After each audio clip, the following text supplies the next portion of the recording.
Gutter Trash is a proud member of the Comics Podcast Network.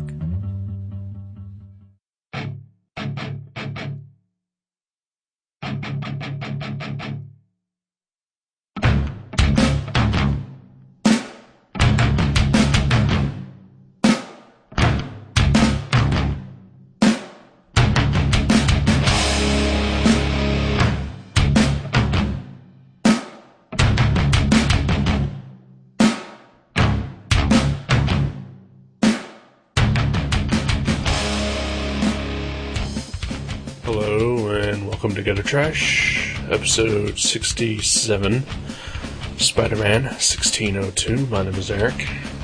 And my name, as always, is Jason. Right. I'd like to actually kind of start out on a downer note, if I could. Okay. Because I may forget, like if I hold off and then wait till the end. I'm sure a lot of our listeners probably have heard about this already. But it's something that I wanted to bring up, and I'm also 99% sure none of our listeners give a shit about what I'm about to say. Right. But last week, Andrew Koenig, best known as the actor who played Boner on Growing Pains, also played the Joker in a short Batman fan film. Oh, yeah. Committed suicide in Vancouver after a week or two of being missing. A lot of his family and friends frantically tried to find him. Apparently he was incredibly depressed or suffering from severe depression, felt that he couldn't turn to anyone, and planned to end his life in a city and a place that he loved. Why I'm bringing this up is because Andrew Koenig is best known to me as the video producer for, I think, the best podcast on the internet and my favorite podcast, Never Not Funny. I've been listening to that show for a couple of years. I first found it, the very first episode I listened to was the very last episode that they made available for free. And at the end of that episode they said, well, we're going to a pay format, and I said, well, fuck that. And it took me about 6 months till I decided that was really good, though, and I decided, I think I bought an episode or two first, because you could buy them individually, and then I bought a whole season. And Andrew Koenig was a big part of that show, whether he was just behind the camera, eventually he was on microphone, and he contributed to the things that go on in that show. And because of the format of the show, where they don't really, like us, we have a topic. They don't have topics, so they just kind of talk, and you really get to know the people involved in that show. Like, as I'm sure many of our listeners probably feel like they really know us. And a couple of them do. I'm saying, like, Brian John Mitchell, right? Who corresponds with us frequently, probably feels friendly with us, which, I think, would we not be so open and honest and affable on the show, I doubt that he would feel that connection with us. But he doesn't really know us. Right, exactly. Right. And so with Andrew Koenig dying, I'm a guy who does not have very many emotional attachments. I'm pretty distant from everyone. And I also tend to suffer from depression from time to time. And even when my friends and loved ones try to reach out to me, I pretty much try to brush them off and recoil, yeah. So no one more than me is shocked to find that the past week or so, with reading about Andrew and eventually finding out that he killed himself, very shocked to sort of feel as if I have lost a friend. And watching Walter Koenig, his father, who played Chekhov on Star Trek, hold the press conference, man, that drove me to tears. I haven't seen it, but I can only imagine.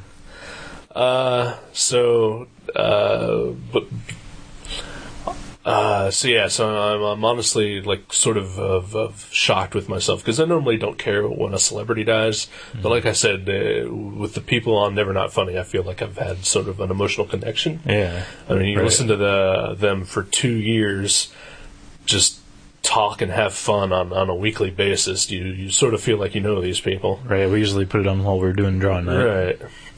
And but I also wanted to mention it here is because.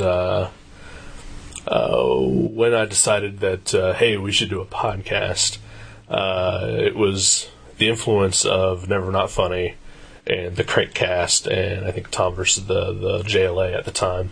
Mm-hmm. And that was called Tom versus the Flash. I think all 3 of those shows made me think that, man, podcasting sounds like a fun thing to do. Right. It'd be awesome if I just had, one of my buddies here with me, and we talk about nerdy shit like comic books, like they do on, Tom vs. the Flash or the Crankcast, and then, at the same time, just have a freewheeling, let's go anywhere conversation like they do on Never Not Funny. Right, like an amalgam of the ones you appreciate. Right. And so Never Not Funny has been a big influence on this show as well as those other 2 shows. And so, in a way, it really feels like a piece of what helped Gutter Trash become Gutter Trash is now gone. Mm-hmm. And I know when Never Not Funny eventually starts putting out new podcasts, they're obviously going to take some time off. Right. It's going to be a little weird listening to that without what, in my mind, was a key component of what made that show so great. Mm-hmm. So this is... just a little bit of a tribute to Andrew Koenig and, condolences to his friends and family. And just taking a little minute to, or not a whole minute, but, a little bit of time to reflect on that. Right. I'm with you. Yeah. I totally agree. I'm not too familiar with his work other than what you just mentioned, but I bummed me out when I heard that. Yeah. Like I wouldn't have thought so, but it really did. Yeah. But, eventually his family will move on, and us being not friends of his, but just fans, will move on even quicker, such as right now. All right. Yeah.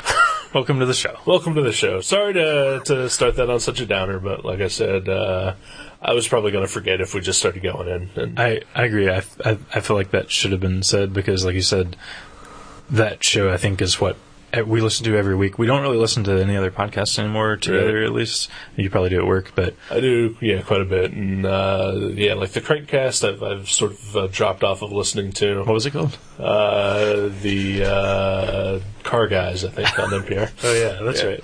Iganook. Never Not Funny is like one of the few podcasts that, like, when I started listening to podcasts, I still listen to that one. Right. It's the Zeppelin of podcasts in my mind. Yeah. Or in my mind, the Sabbath. Yeah. Who? What were they called? Black Sabbath. Used to have, that's a rock and roll band, isn't it? It is a rock and roll band. Okay. Used to have Ronnie James Dio as the singer. Oh, I know him. Dio. Yeah. Rock You Like a Hurricane. Right. Yeah. Right. Okay. Yeah. See, this is how we get back on track on the funny train. Yeah. Woo! Because population of that funny train, 2. Yeah. And we didn't have tickets. As long as we both laugh, we're doing a good job. We're the Tapper Brothers. We should. Let me see if I can snort. Man, I love the Tapper Brothers. I love that show. I really do. Even though it's a big piece of fake crap, but whatever. Allegedly, yeah. Still, it's very entertaining. Yeah, and informative. Yes, if you're an owner of a motor vehicle, or I'm assuming most of us are. Most of us are. Right. If Zippy now owns a motor vehicle, I'd say everyone does. Excuse me. You're excused. Thanks, Joe. Bye. Sorry, Joe. Screw Joe. We just saw pictures of him wearing a dress. Yeah, what is the deal with that? It was a muumuu. And then, like I mentioned to you, there's 3 photos. One's a dress, one's a muumuu, and one's like, a parka or something. And in the parka one, he looks extremely uncomfortable, as if he's almost begging to be put back, slip that muumuu back over my head. That's what he's saying. What the hell? What was the deal with that? Some sort of granny party he was at? Yeah. I'm sure he'll tell you about it Tuesday when you confront him. Yeah, I will. We'll have we'll stage an intervention. He'll walk into the bowling alley. Where's your bowling balls, guys? Joe, it's time we hit its talk. So, anyways, how are you doing? I'm good. Yeah? I'm feeling good. Yeah? Doing good. Yeah? I'm alive. I'm actiony. Okay. I feel positive. Actiony. Yeah. Huh. I'm gonna do a backflip off of my chair there? No, I was thinking about this yesterday. I don't jump over enough fences because I remember going to a park with my dog and I had her chained up and I would just hop over fences for exercise. It was fun. Haven't done that in a long time. I want to jump over a fence. Not some sort of military installation guard, barbed wire fence, but just a fence that goes between a couple of lawns at a park, maybe one of those kind of things. I used to climb. I used to perform feats of agility. So you were into parkour before parkour was popular. That's right, man. But only in people's lawns. Yeah, only if retrieving Nerf footballs from my neighbor's yard.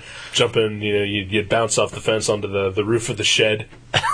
Exactly. Right. To retrieve the Nerf boomerang that would land, or frisbee, what have you. Well, if the boomerang, it would have come back to you. Not the Nerf boomerang. That was the fatal flaw. The Nerf boomerang.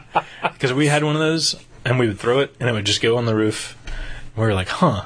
And it would just stay there until there was a big windstorm.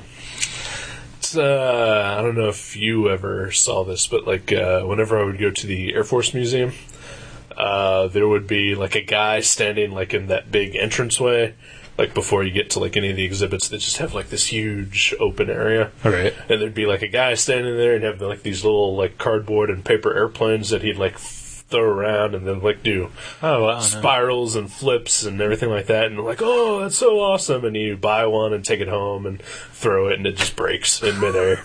It's the force of the wind, it just shatters it. So they had a special thing going there. Probably. It was probably some fumes from the alien craft that they had trapped in the Hangar 18. Well, that was far away.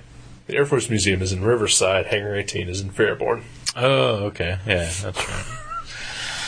I'm sure they kept some of the, gadgetry. No, maybe fumes from, the white trash that lives out in Riverside. That's true. Yeah. It's powerful stuff. And the Mad River, which is, I'm sure, polluted. Oh, yeah. Oh, yeah. I've seen people vomit in it.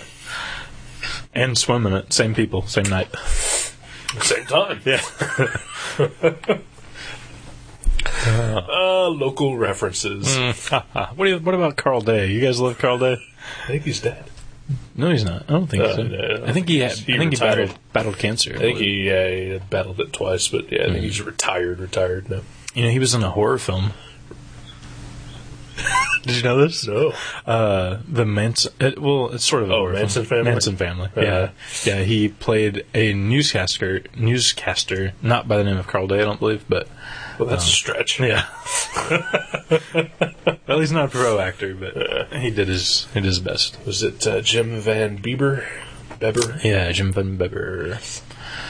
Also, the filmmaker who brought you Deadbeat at Dawn, also filmed in Dayton. Well, at least the Manson family, other people will have heard of it. Yeah, that's true. I know. I don't think Deadbeat at Dawn ever made it to DVD. I think it was a VHS release in the but, 80s. I've seen the Manson family reviewed in Rue Morgue and Fangoria and the website that I go to, Horror Movie a Day. They reviewed it, or he reviewed it. It's pretty cool because what was the movie you were telling me yesterday that had a clip from a previous film? The Limey. The Limey? Yeah, used clips of old Terrence Stamp films to sort of do flashbacks. That's awesome. Yeah. And the Manson family, you've seen that, right? Yeah. It literally took him 30 years to... It was okay.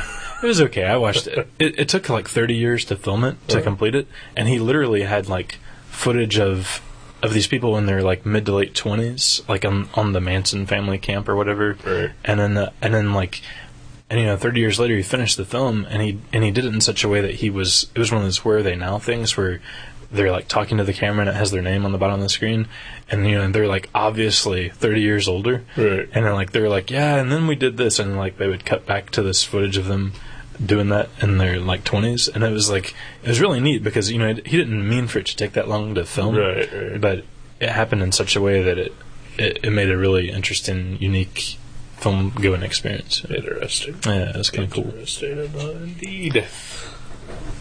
Check it out, kids. Manson Family. Manson Family. Fun for the whole family. Yeah. It has family in the title. Right. Come on. Rent that and Land Before Time. Get some popcorn. Bring the kids out. You'll have a good time. My Land Before Time might actually traumatize more people than the Manson Family. My roommate has been watching that a lot lately. Theo. He loves the dinosaurs. Yeah. I got him one of those sponge. Not the baby. No. That's a different one. That's dinosaurs. Okay, all right. I got him this like sponge dinosaur dinosaur egg that you put in water, and it like grows, like the dinosaur grows out of it. He loved it. Like we watched it every day. He would look at it for like. It took it a few days, like 3 days to hatch out. It was pretty cool. Good times. That's awesome. Kids are cool when they're not yours. Very true. Or not at all. I'm going with that one. Not at all. Kids just aren't cool. I like him, but I don't see him every day, so that's probably why. Yeah. Fun times. Fun times, yes indeed. He was watching Return to Oz when I left to come over here. That's a creepy movie. Yeah, I know. Even for a 30-year-old. Yeah. That's what I said. Because his mom was watching it. She was like, I've never seen this either. And I was like, it's pretty creepy. But they seem to be digging it. That's good. Digging it. That's good. Digging it. Digging it indeed. So, anything else super fun happen to you this week? For you? With you? About you? Inside of you? Ooh. No on most of those. Yeah. Okay. Yeah, we saw The Wolfman. Oh, yeah, we did see The Wolfman. Us and about 5 other folks. Mm-hmm. It was a party, to be sure. Oh, yeah. For the most part, the only people in the theater. Except for the loud dude and his lady friend. Yeah, who left 20 minutes later. Why do people spend $10 on a movie to leave 20 minutes into it? I think at that point they can get their money back if they so desire. Oh, really? Yeah. I think you have like the first half hour of the movie to get your money back. This is literally brand new news to me. Yeah. But I think you have to maybe have a good excuse. I'm not sure. But like I just got a call, or right, you can't just say I didn't like it. Right, yeah. Okay. Well, yeah. But also, they could have just snuck into a different movie that was more their speed. Yeah. Like Valentine's Day. Yeah. I started to say Hot Tub Time Machine, but that's not out unfortunately, yet. Yeah. Unfortunately, not out yet. Can't wait to pick it. Can't wait to pick it. I look forward to that. Would you be too? No. I think I said this to you yesterday. It's a movie that I'm never going to actively seek out to watch. But if I happen to watch it, I'm not going to fight it. Yeah. And I'm not going to be surprised if I love it. Yeah. It looks like horribly dumb fun. Yeah. Yeah. I like that sort of fun. Dumb fun. I liked The Wolfman. I thought it was fun. Lots of heads being lopped off, and Anthony Hopkins and Harry Benicio del Toro, and really sweet Hugo Weaving. He was really good. Hugo Weaving. Playing Johnny Depp from Hell. Yeah, with better facial hair. Yeah. I thought it was boring. I thought it was predictable. Mm-hmm. I think Benicio del Toro is a terrible actor. At least in this. This was by far not his shining star as far as his performances go. But I think I even said after we saw the movie, I was trying really hard to remember movies that I've seen him in, and the only one that I can think of that he puts any kind of performance into is Fear and Loathing in Las Vegas. He is amazing in that movie. Yeah, he was great. Wasn't he in Snatch or Lock, Stock or one of those? I don't think so. Wasn't maybe Snatch if he was in one of them. Brad Pitt was in Snatch. Maybe that's who you're thinking of. No, it wasn't. He was in The Usual Suspects, which is a... I think he was in Snatch. I'm pretty sure he was in Snatch. I don't know. He was Three Fingers Eddie or something. He was like gambling addicted because he kept calling the guy Booby. I don't know. He was good in that. See, that's how good he was. You didn't even recognize him. Transformed right before your eyes. That's hard to do because he is a scary and unique looking fucker. He is. He's very unique. Yeah, I thought it was a great casting as the Wolfman. I was like, wow, don't even really need much. I think, as the Wolfman, he was fine. All the scenes with the Wolfman I really enjoyed. Just the carnage and the action. The head lopping, limbs rending, disembowelments. Fun stuff. Yeah. Loved it. It's the other hour and 40 minutes of the movie that I hated. Right. It was fun. I would probably see it again. It's maybe an unfair comparison, but really when... but at the same time you have to kind of compare it. All werewolf movies have to go up against American Werewolf in London. I thought you were going to say Werewolf Highway Part 2. No. Because you already made that joke and nobody would get it. Oh, so it's another Dayton reference. Yes, no, it is. Yeah, American Werewolf in London. Pretty classic. Yeah. Pretty good. Yeah. So yeah, it's not as good as that, so it's just not good. Oh, but see, that's like saying it's not as good a rock and roll record as, Paranoid, so it's not good. Well, yeah. Oh, okay. Okay. Right. Sweet. I understand. I now understand. We almost went and saw Shutter Island. Yeah. Still haven't. Still have not. Yeah. Maybe by next week. Probably not. No? Yeah, I don't see myself affording anything within the next 2-3 weeks. Would love to see it. Yeah. Would love to see it. I've heard a lot of good things. Yeah. Looks good. Yeah. Looks good. Seems like I saw another movie. Oh, I saw Dolly Dearest today. That's right. Yeah. Yes. Pretty bad. It's like a child's play with a female doll and a female lead and a female director. So it's like the ladies' version of Child's Play. Bring your girlfriend. She'll love it. So Dyke's Play. That's a different movie. Oh, okay. Yeah. It's in the back room. All right. Funny. So, yeah. Spider-Man 1602. The much maligned Spider-Man 1602. I wasn't looking forward to reading this at all. Spider-Man 1602, I put this off until yesterday. Spider-Man 1602. By Jeff Parker. Jeff Parker and Ramon Rosanas. Rosanas. Yes, I can see the name from over here. I can see it. Don't know if I'm pronouncing it right. Sorry, Ramon. Sorry, Rosanas. Sorry, Jeff. Sorry, Parker. Spider-Man 1602. Yeah. So, why did you pick this? Okay, I will tell you exactly why I picked it. Well, first of all, I've never read anything 1602, so okay. So so I shouldn't have picked it because No, that's fine. Well, no, I'm saying like there should have been no reason I've been like, I should read this because I've never even read the original 1602, but I don't remember what all books were out the day Spider-Man 1602 number 1 of 5 came out. Sure. But I remember none of them were books that I read. Okay. Not a single book was out that week, and I was like, this is weird. There's not a single comic I would want, even though I can basically get it for free because I've got a couple books in trade. Right. And I was like, well, I love Spider-Man. There's a number 1 came out this week. I'll pick it up. Right. And like, I didn't read it, but I flipped through it and I was like, it looks cool.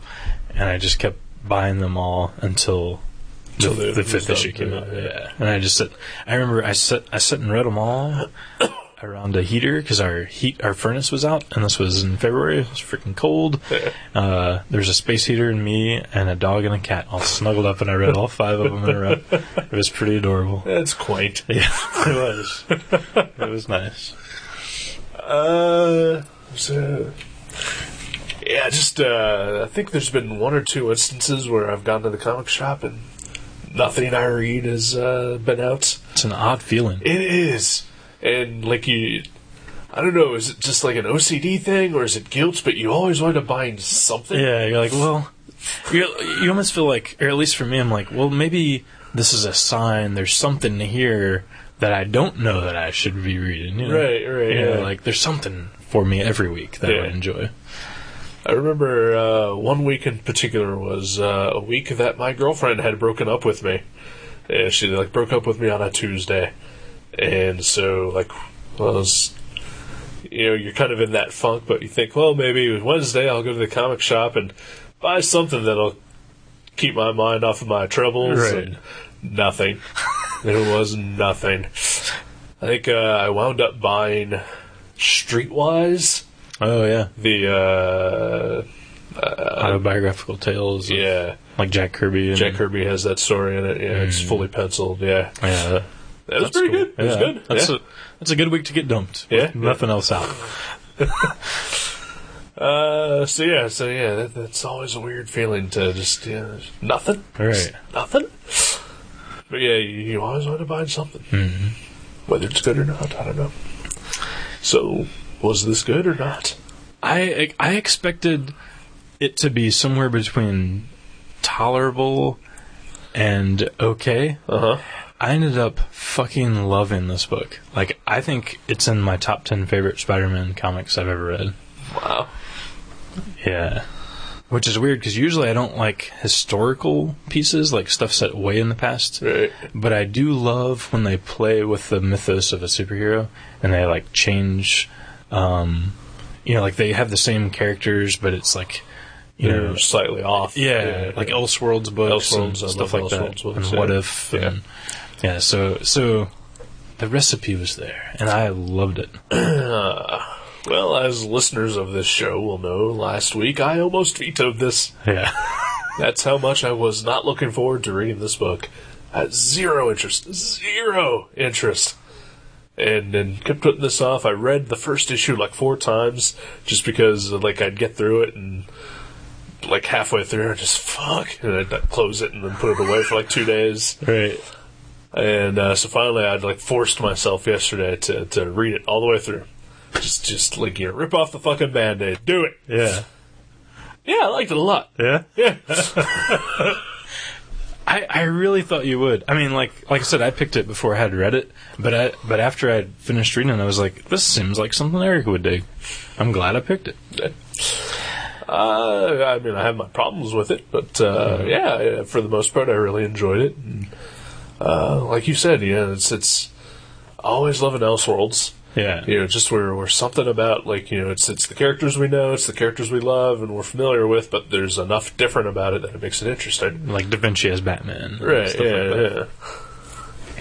I like how it almost seems like they, if you saw how many villains were in this book, you're like, oh my gosh. They just crammed everyone in. Yeah. But it really worked. Yeah. It didn't seem like a Spider-Man 3 or something. Yeah. Yeah, and I like how one of the central, I'd say the central villain is Doc Ock. Yeah. And he's pretty creepy in this. Yeah. They did a great job of really selling him as, I don't know, kind of scary and hideous. Yeah. Oops. Done there? Yeah, I think so. Okay. Yeah. Well, honestly, I'm just glad that he actually did become the central villain, because you read the first couple issues and you think that it's all just going to be about Norman Osborn. Right. And then, he's going to become the Green Goblin, and we're going to go through this bullshit. Exactly. We've seen that 100 times. Right, yeah. So, glad that Osborn was secondary to everything in the end. Yeah. Mm-hmm. Yeah, he was almost more like a henchman of... Yeah. Or an underling. Yep. Yeah. It's about Peter Parkour. Parquois? Yeah, I don't know. Yeah. Although apparently his real name is Parker. Yeah. They just changed it because the Brits hate the Scots. Mm-hmm. As we all know. As we all do. Yeah. As we all hate them. Yeah, oh yeah. Yeah. I hate the Brits and the Scots. Of course. Can't get comfortable. And it takes place in the year 1602. Wait a minute, does it? No, I'm sorry, it's 1902. 1902. I'm dyslexic. Upside down dyslexic. Oh, see, I thought this was 16 ounces. I thought that's what that's... Oh, well, that's a pound. Like the bottom of a carton of milk or something. Right. Or a can of beer. Or a can of beer, yeah. Maybe that's where I saw it. Yeah.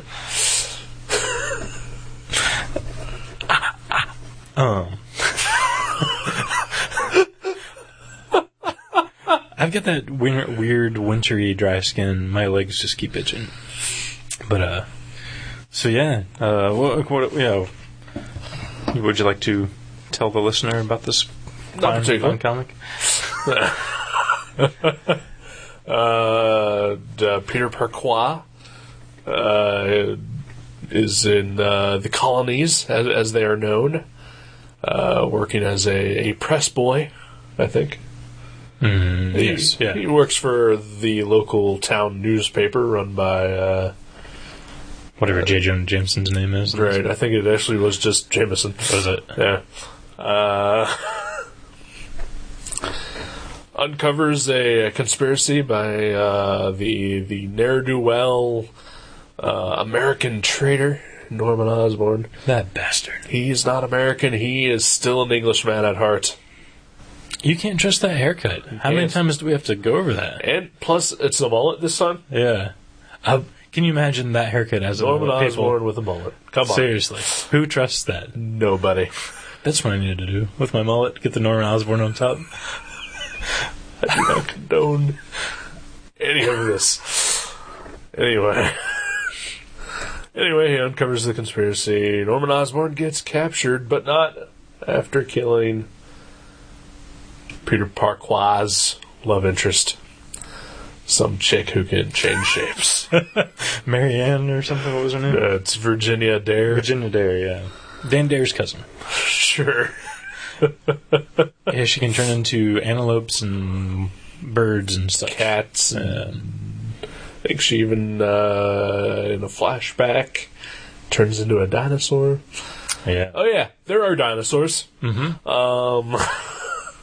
In 1602, well, yeah. Well, yeah. I know. They didn't die off until the 1940s. I didn't know my history that well, I gotta tell you. That is wherein lies part of my problem with this book, is that it relies on so much historical fact. Right. I'm a dummy. I don't know. Well, it wasn't until we dropped all the dinosaurs in Germany during World War II that they became extinct. Okay. All right. My grandpa's told me all about it. I got you. All right. Anywho. Yeah. So anyway, Norman Osborn gets caught, and he gets, since there's no corporal punishment in the Americas, he gets tried as an Englishman. Send his ass back. Send his ass back, where he'll get hanged for murder.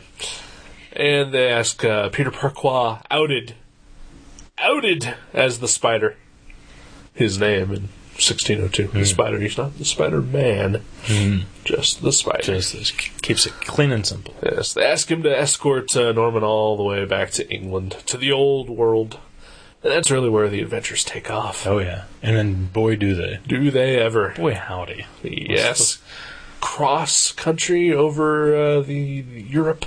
We visit England, we visit Scotland, France, Venice. No underpants, though. No underpants. No ants. No ants in the pants. No ants in the pants. That was a great game. Do you remember Ants in the Pants? No. Oh, it was fun. Alright. I remember Hungry Hungry Faggot. I don't remember that, but I would play it in a heartbeat. Bow. But yeah. Boom. I love the Kingpin in this. Kingpin is awesome. He's great. Yeah. He belongs on a ship, as far as I'm concerned. Yeah. After seeing Pirate this. ship. Yeah. I love that flag. You see that flag, and you're like, wow. He's awesome. We run into the 1602 versions of Henry Pym. Henri Pym. A natural philosopher. Natural philosopher, as well as his other natural philosopher friend, Henry McCoy, who has gone and turned himself into some sort of giant blue ape. Why would he do that? I don't know. It just seems detrimental to any cause for a scientist. Philosopher. I'm sorry. There's no word scientist. There is by the last issue. Yeah, they're like, as they start to call them scientists. Yes. Let's see, we run into a Marion Watson, who is a singer of some sort, a traveling entertainer. Peter Parquois becomes entangled with him. Stuff. Craziness happens. But basically, sorry. Yeah, that hurt my ears. I apologize, listener. But basically, what happens is Dr. Otto Octavius has gotten ahead and gotten the plague and turned to his natural philosophers Henri Pym and Henry McCoy to find a cure. They using the blood of the witch breed. I love that name. Is that from the Neil Gaiman thing? I bet. I believe so. Probably. Yes. Because whatever. They turn him into a monstrosity in an attempt to cure him. Mm-hmm. He becomes a human octopus. Spoiler.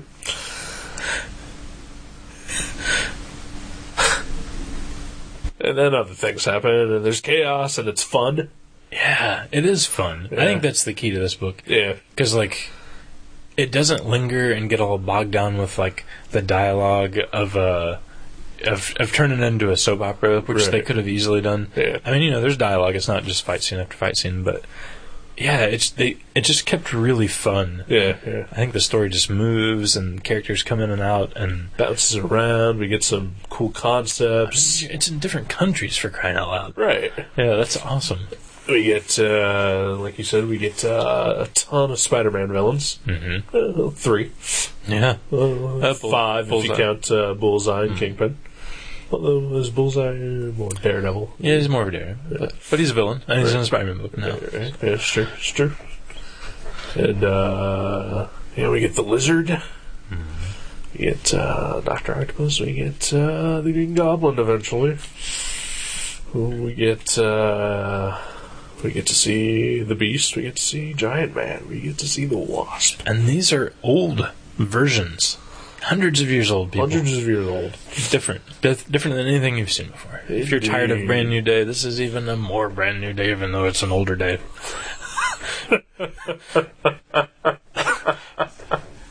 Oh, there's something else about this story. Just let me know when I get to start talking about the things that sucked.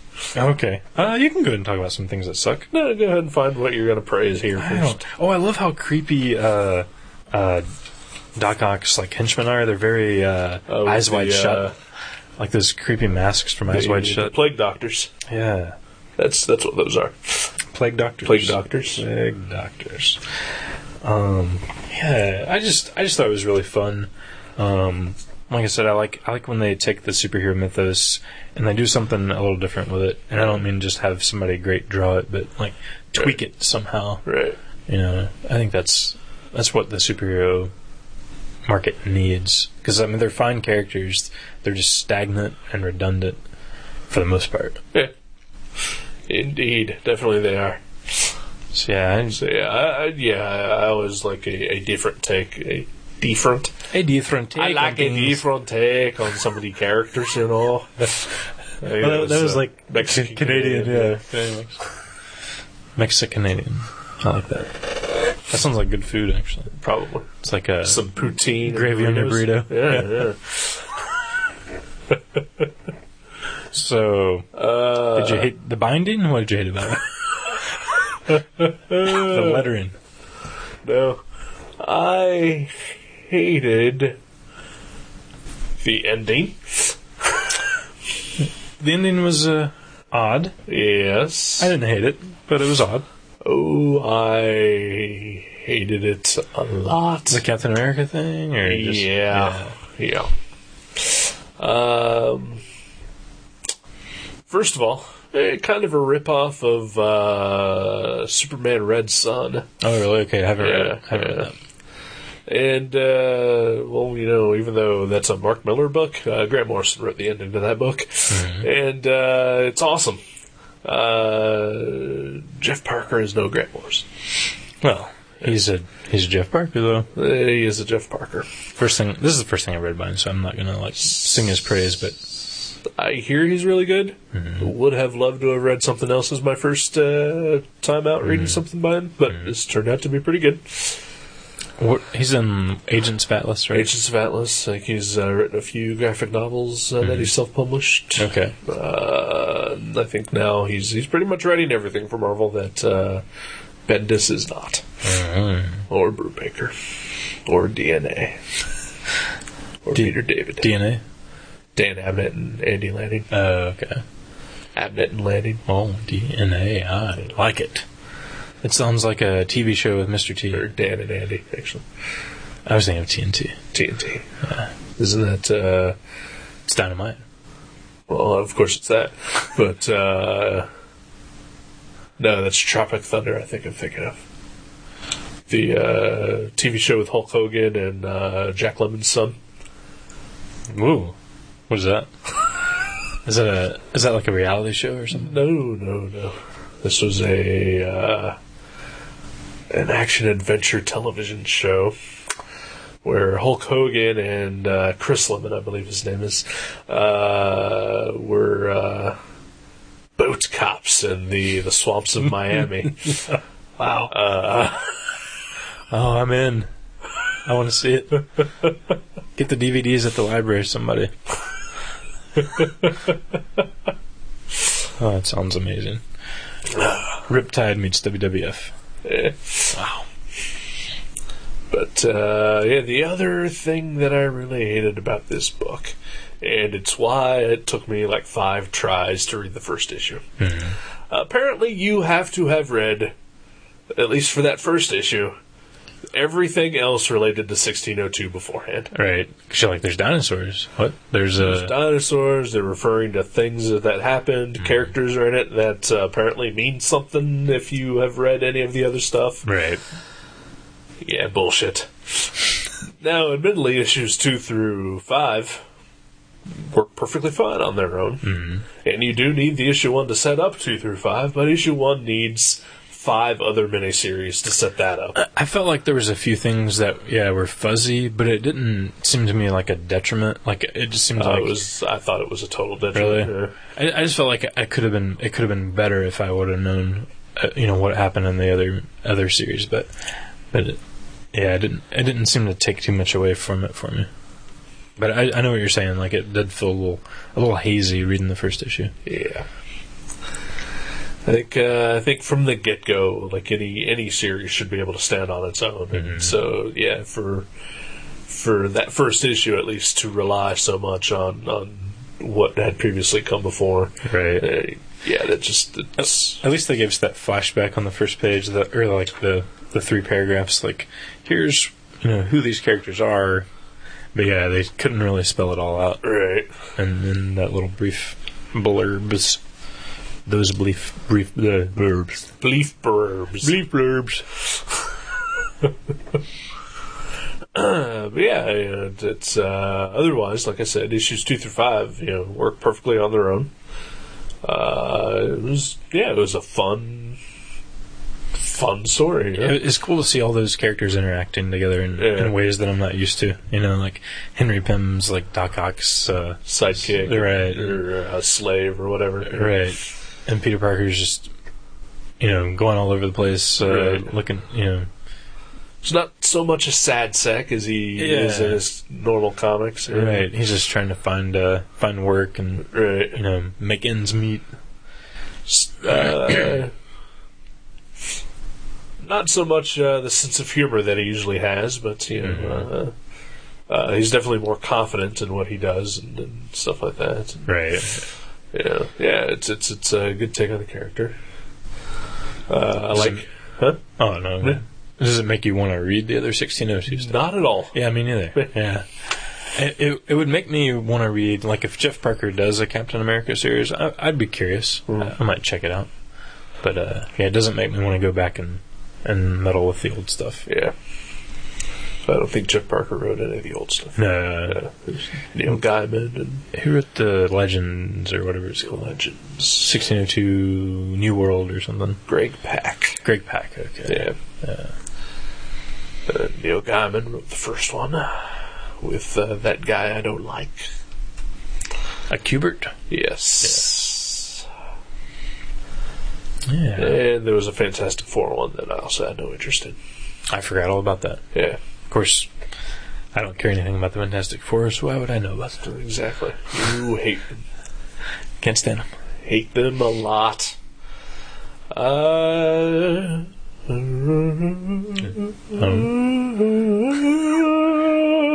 It seems like there was one other thing I was like, I need to start writing notes, at least like just like a word to remind me. Right. There was something else about this story I thought was really cool.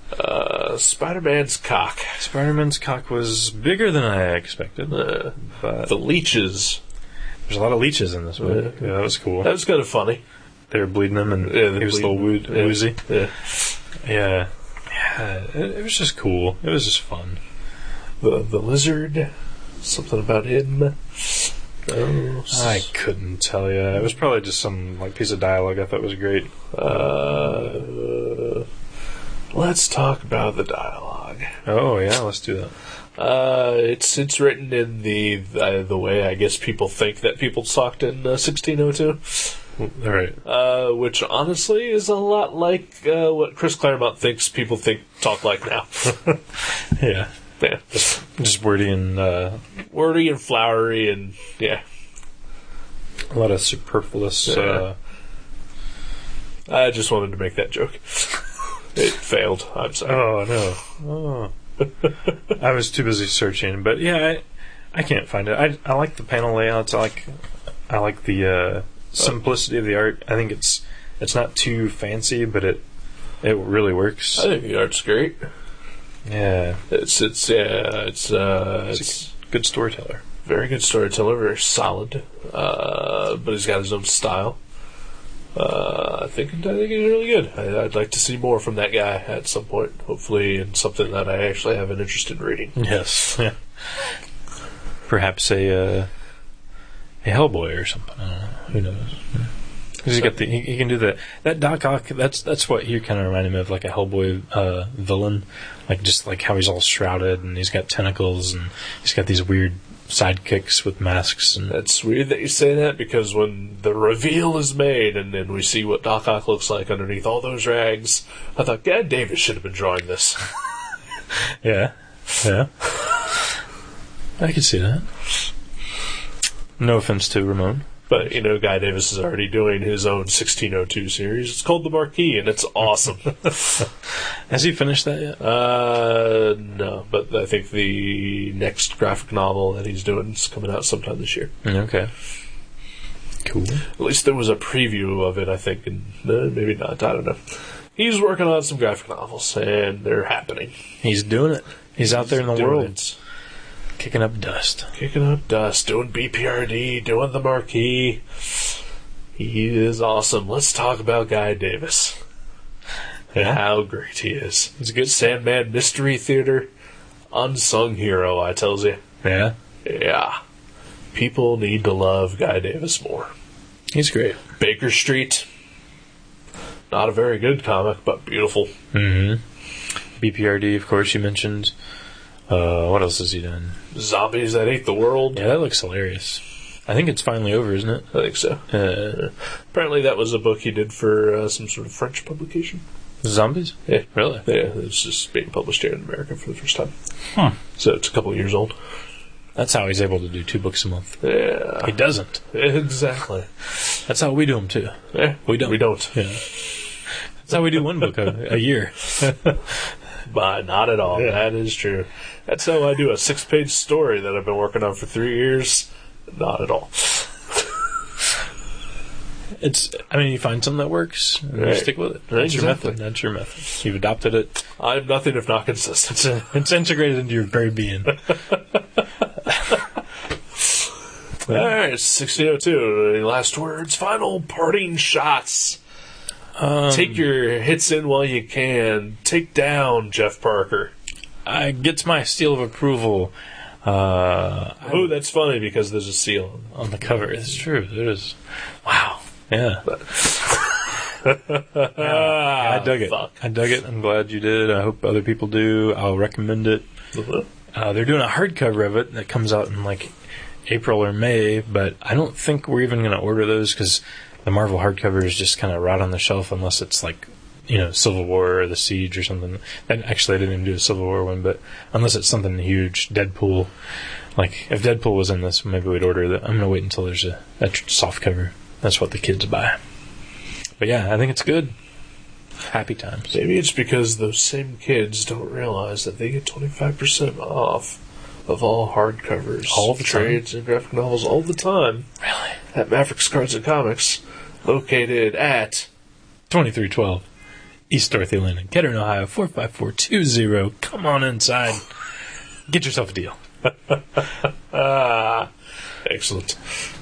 Take a break? Sure, let's do that. Right. Bones, bats and bones, teenage monsters in haunted homes. The ghost on the stair, the vampires fight. Better beware, there's a full moon tonight.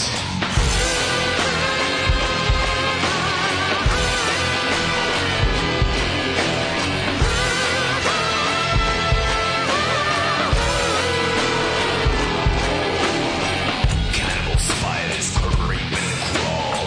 Boys and ghouls having a ball. Frankenstein, Dracula, and even the mummy are sure to end up in someone's tummy.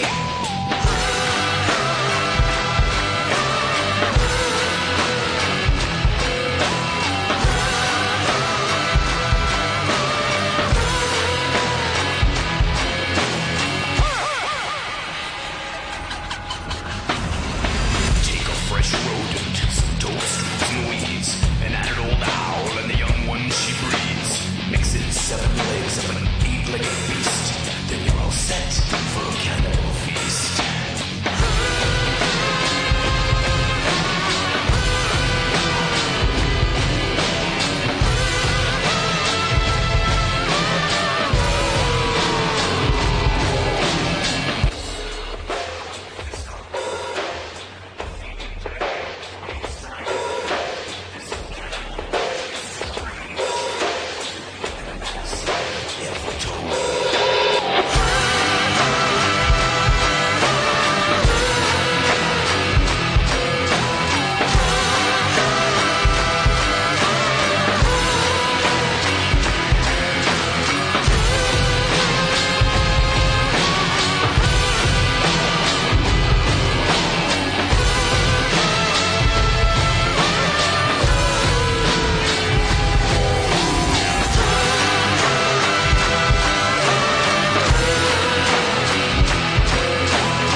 Hey, everybody, welcome back to Gutter Trash.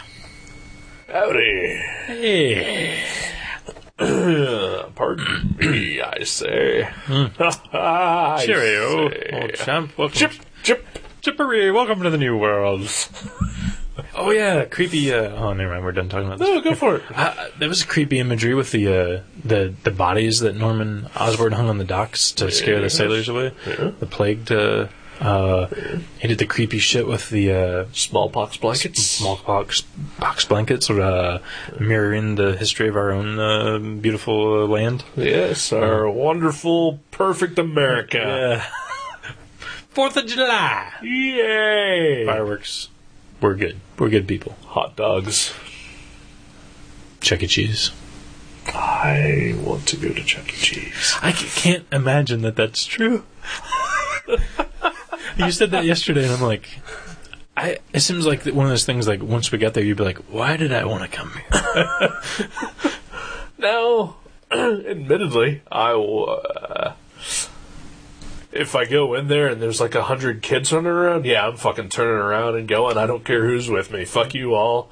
Why did you bring me here? But if you drove, would you just drive away? Yeah. Leave us there? Yeah. Like, what if I'm in that helicopter ride that goes up and down like 4 feet? Well, then you better try to fly that fucker home, because I'm gone. Oh.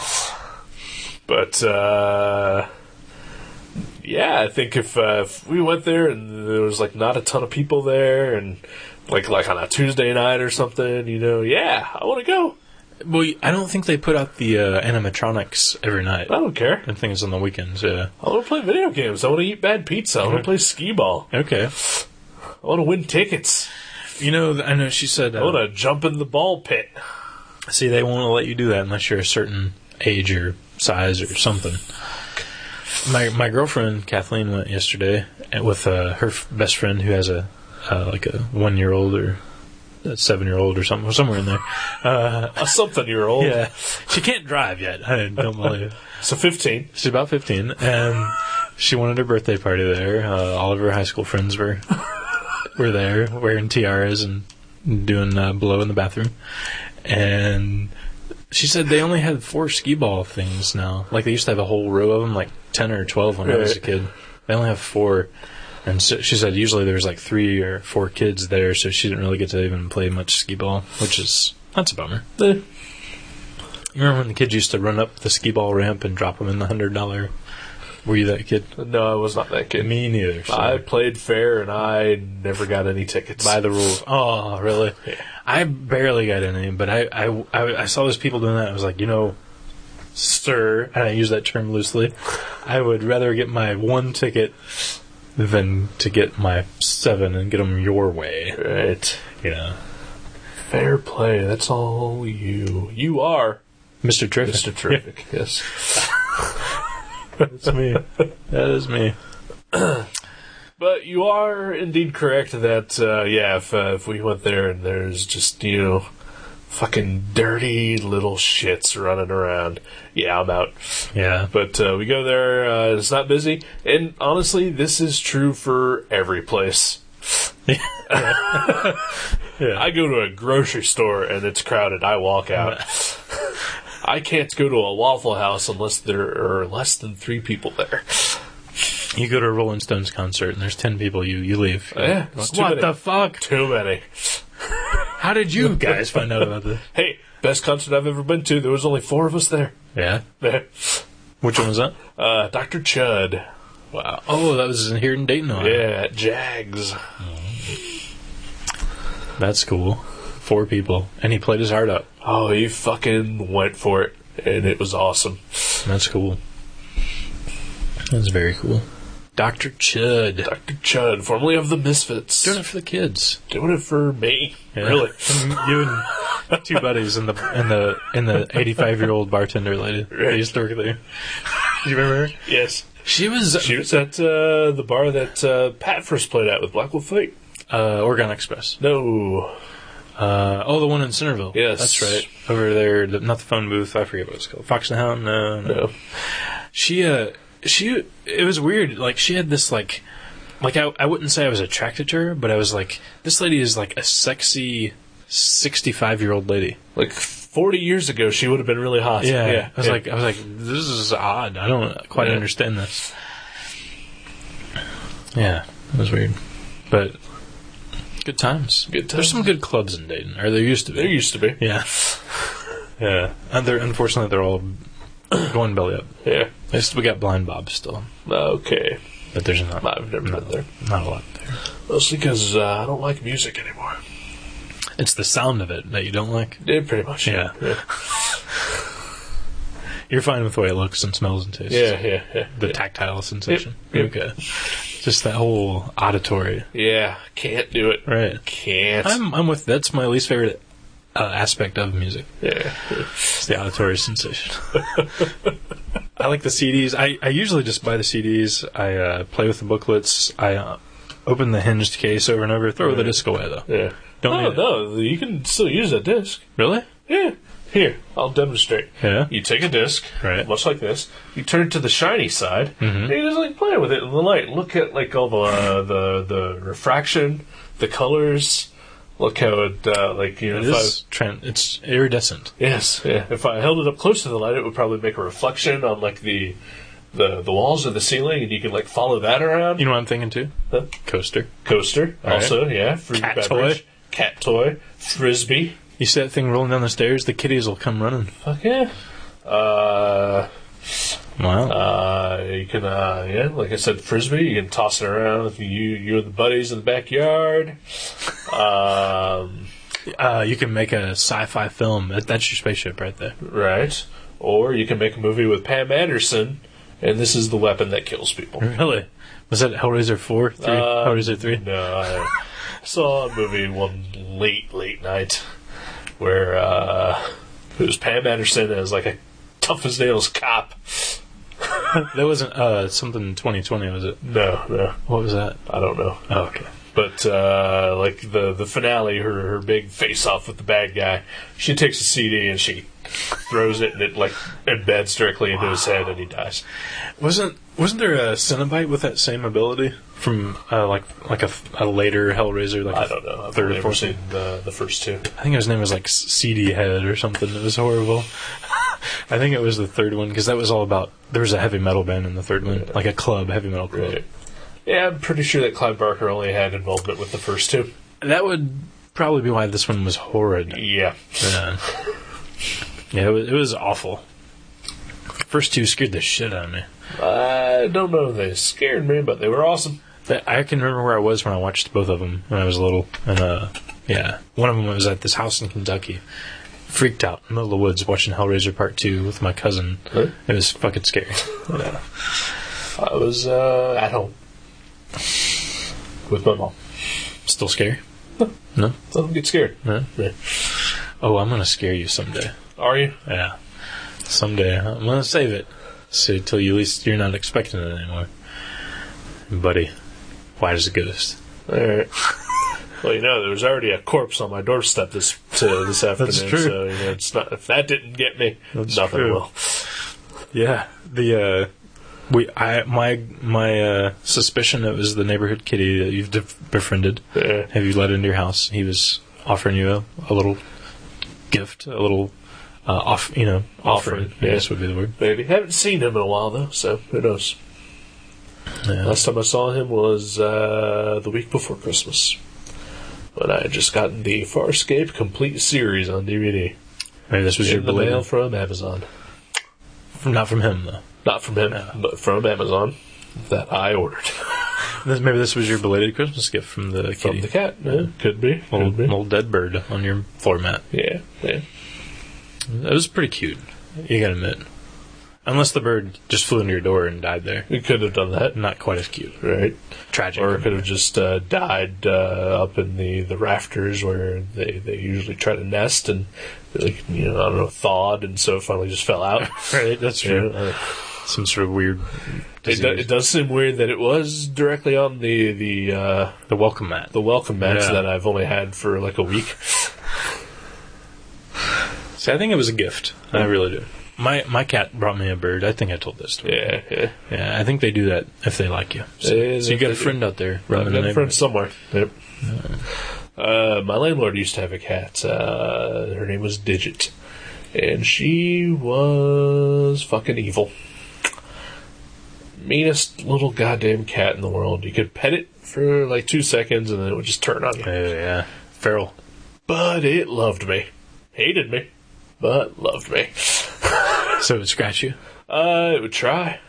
Oh. But at the same time, I always wanted my attention. Just didn't want me to touch it. Just wanted you to look at it. Look at it, be near it. Yeah. Let it rub against your leg, maybe? Occasionally, yeah. She would come in here occasionally, and she would curl up in my closet there, and just sleep for hours. Really? Yeah. Or like during the summertime, like I'd be sitting out in my living room watching TV. All of a sudden, I'd hear like what the fuck was that? And I'd look, and she would be outside, and she would jump from the ground and attach herself to the screen of my window. And so I'd walk out, and she would just be hanging there. That's great. Oh, I love kitties. I saved her once from tar. Tar? They had just tarred the parking lot, and she rolled in it. So she like had tar stuck all over her fur. So I took her into my mom's shop and like cut all the clumps of tar out. Aw. Put peroxide on the wounds because like it tore the skin off of her. That's sweet. Yeah. That's very kind. Yeah. I like cats. You're a gentle man, Eric Schonmore. But then the first time I had a girlfriend over, and I said, "Oh man, beware this cat. She's evil. She'll tear your arm off." Fucking sweetest goddamn cat in the face of the planet. Made a goddamn liar out of me.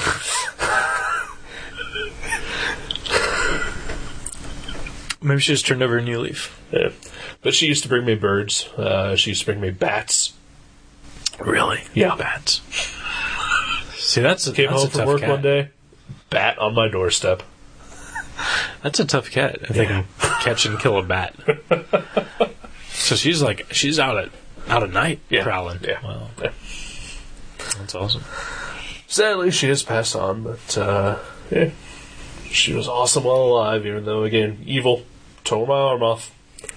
While you were cutting the tar over for. Oh, she tried. Oh, Yeah, yeah. she did not enjoy me touching her at all. Seems like that would be Yeah. a situation that would not be pleasant for the kitty. Yeah. I like cats. They're good. They are good. They're very good. Goo's my favorite. Goo's pretty awesome, of the too. cats I know. Goo is pretty awesome. He's my friend Goo. He is your friend. My current favorite cat is probably Max. Mm-hmm. Your mom's cat. My mom's cat. I think before Max, my favorite cat was probably my ex-girlfriend's. She had two cats all three of her cats were awesome. Sebi, Squee, and Mogwai. What's the Sebi? What's that from? Sebastian. Okay. Squee wasn't his real name. His real name was Shadow, but I called him Squee because he made a noise that sounded like the character from Johnny the Homicidal Maniac. Right. Yeah.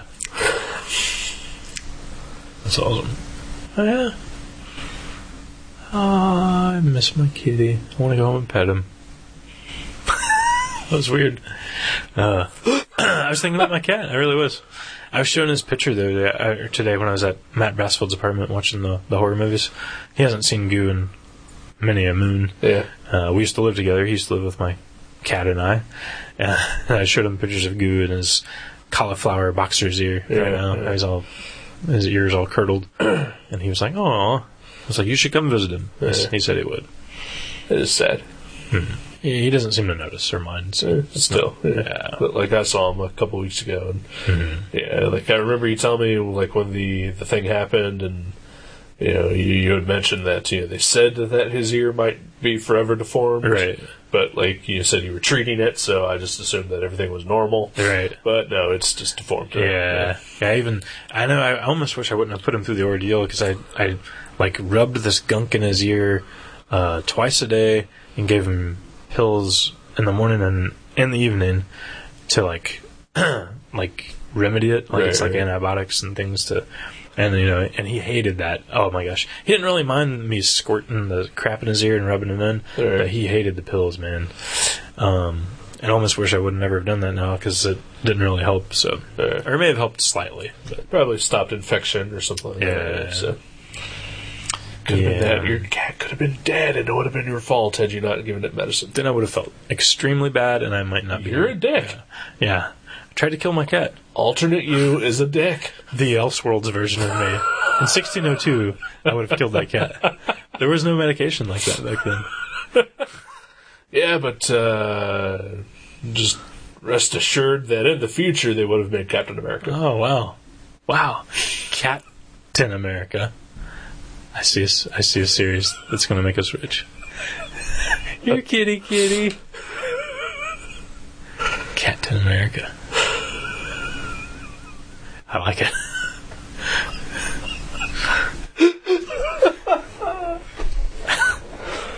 All right. Steve Whiskers became Captain America. When Captain America throws his mighty shield. Meow. Alright. So. All right. Just gotta got a movie you want to pick? Yes. I had trouble picking which one it is, but I know now what it is. I want to pick a film that's based on a comic book that I don't believe either one of us have ever seen or read. It is Batman. Never heard of it. It's about a guy. Something happened to his parents. I think they went on vacation and they left him at home. And then Daniel Stern and Joe Piscopo. No, not Joe Piscopo. That'd be great though. Damn it, ruined it.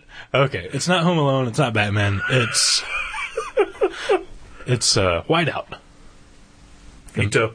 Really? Yeah. Vito and Whiteout? Yeah. How come? Because I hear it is fucking terrible. Really? Yeah. The movie? Okay, I've only heard one person talk about it, and he said it was really good. But I've known a couple people who've seen it. They all said it's terrible. Every review I read of it said it was fucking awful. Yeah, Vito. Really? No fucking Solid kidding Vito? about this. No thinking. Vito. no, I'm fine because Okay. I had the two, All right. and I almost chose this one too. So the real movie that I was going to choose, Singing in the Rain. You would be a dick. Just get rid of all your vetoes in one show. Like, nope. Okay, how about Below? Below. Submarine movie. Aronofsky. He produced it. I don't think he He directed it. wrote it. Yeah. Yeah. Not Vito. Sweet. All right. Awesome. Well, yeah, I'm excited. All right. I want to see that fucker. I've seen it once, but I'll watch it again. Sweet. Cool. So it's obviously not a musical. Not a musical. Okay. And not based on a Greg Rucka comic. Yeah. Have you read the comic? No. I wouldn't veto the comic. Oh, really? Okay. Yeah. So, if you're interested in that ever, Maybe I'll pick that next time. Maybe I was just confused. I meant to save that for my comic pick. Sweet. All right. All right. Anything else we need to speak of? Or?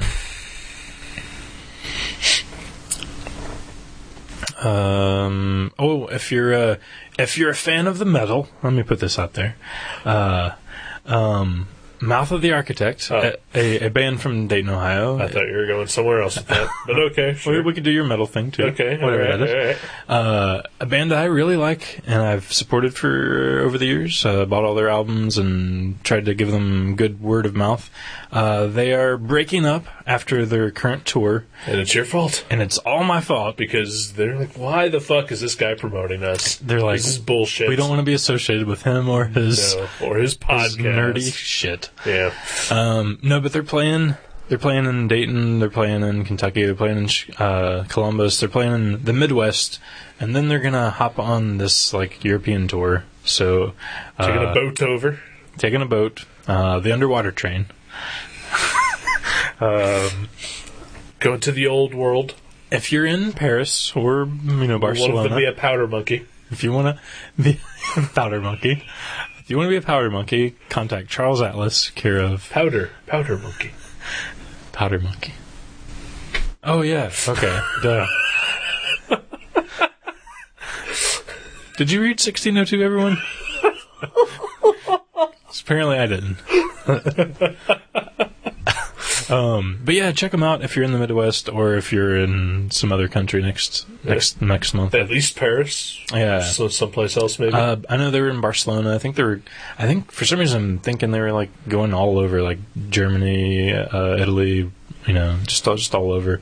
But more than likely, if you're, Much like a Peter Parquois. like a Parquois, they're all over the place. They're stopping villains that you would never have thought they would even face. But yeah, check them out. They're really good if you get a chance before they are done touring. So once they're done touring, that's it. They're done That's as a it. band. They are done, buddy. They hate each other that much. But they said, hey, if we're going to at least do this fucking thing, let's at least do it right. waste some money and go see Europe. Yeah, exactly. Right. Yeah, it's a big vacation with guitars. Right. But they hate each other. right? No. They're good. I don't want to spread that rumor. I don't think they do. Oh, I'm fine with that. They just hate me. Okay. Check them out. Do you know them personally? I know one of them personally, and then another one barely, and then I've met all of them. But yeah. So this is they're good kids. A close personal thing. Not really. I mean, you just really support them. I really support. I mean, one of them are saddened. I'm saddened. They're breaking up. Yeah, I mean, they're literally one of my favorite bands. If you're a fan of ISIS, they're in that vein. The comic or the TV show? The Greg Rucka movie based on the comic.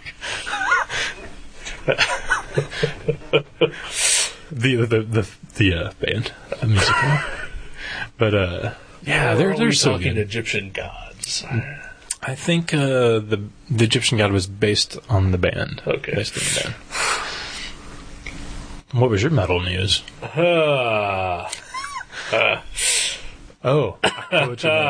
Yes. Found a band while listening to a podcast last week.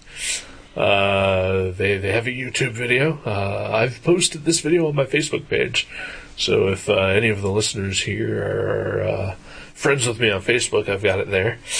But it is quite possibly the epitome of awesomeness. They're a band called Rock Sugar.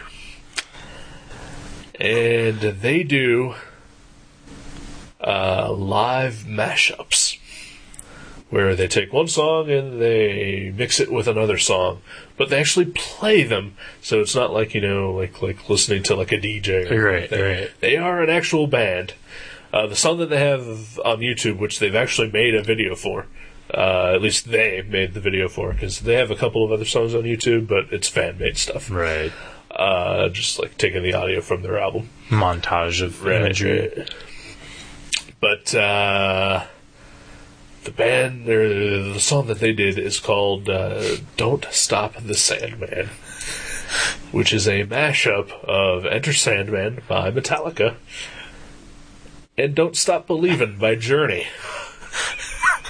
It's hard to wrap your head around until you hear it. Yeah. Because you told me about it yesterday, and then I was like, this sounds amazing, intriguing, horrible. But then you see it.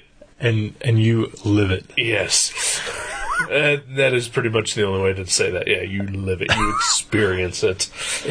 It travels through you. Yes. like a 4-day-old Taco Bell burrito that's been on the sidewalk. It travels through you.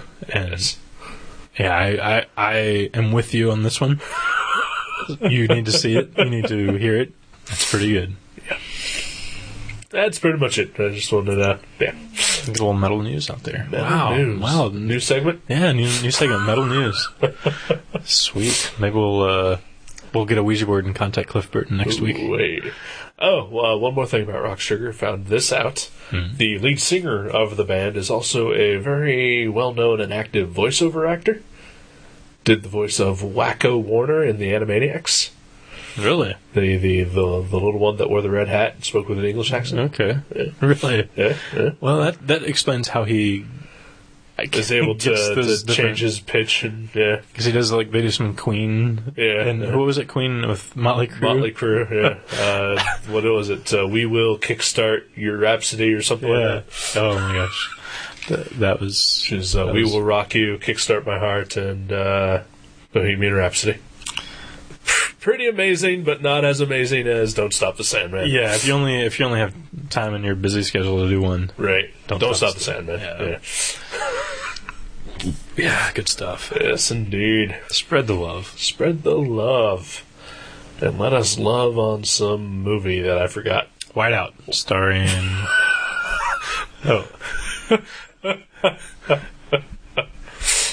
I know it's called Below. Yeah.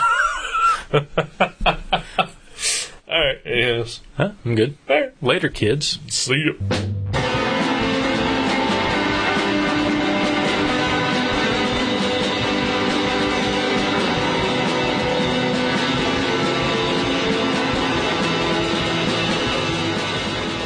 Got Gutter Trash can be downloaded at www.guttertrash.net, iTunes, Podcast Alley, and Feedburner.